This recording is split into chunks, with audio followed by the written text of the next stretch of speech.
Assessore Torrenti, è stata appena inaugurata qui a Cividale la mostra Frammenti di memorie che parla di Cividale e del Friuli durante la Prima Guerra Mondiale. Si è stato detto alla presentazione che è una mostra che parla della popolazione e non degli eventi eroici legati alla guerra.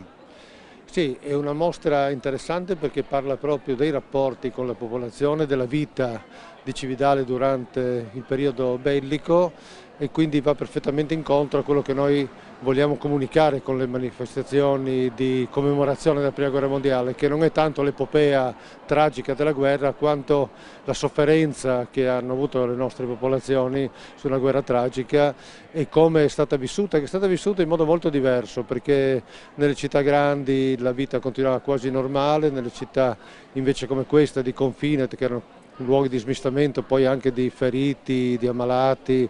e ci hanno avuto un impatto veramente devastante, quindi credo che sia molto importante e questa è una mostra interessante, fatta molto bene, con delle immagini molto significative, con un lavoro di ricerca intelligente, un eccellente allestimento, quindi siamo veramente contenti che il Comune di Cividale e tutti i comuni dell'area si sono, come dire, alleati assieme a alcune associazioni per riuscire a realizzare qualcosa che dal punto di vista anche, diciamo, didattico in senso alto, cioè di insegnamento, può essere veramente prezioso sia per i ragazzi che per gli adulti.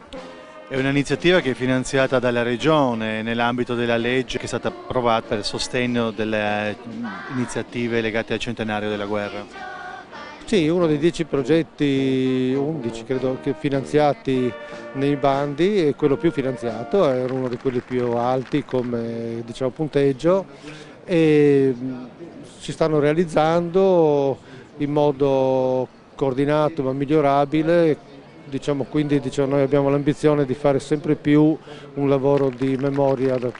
questo punto di vista, quindi diciamo che è un mix fra insegnamento per la nostra gente ma anche di attrattività complessiva del territorio, perché chi viene qui deve comprendere anche la nostra storia e deve anche venire a leggerla, perché è una, diciamo, una storia complessa di una regione che è articolata, che ha grandi specificità e che però veramente può dimostrare anche attraverso questi ricordi e la riscoperta delle proprie origini recenti, quelle del Novecento,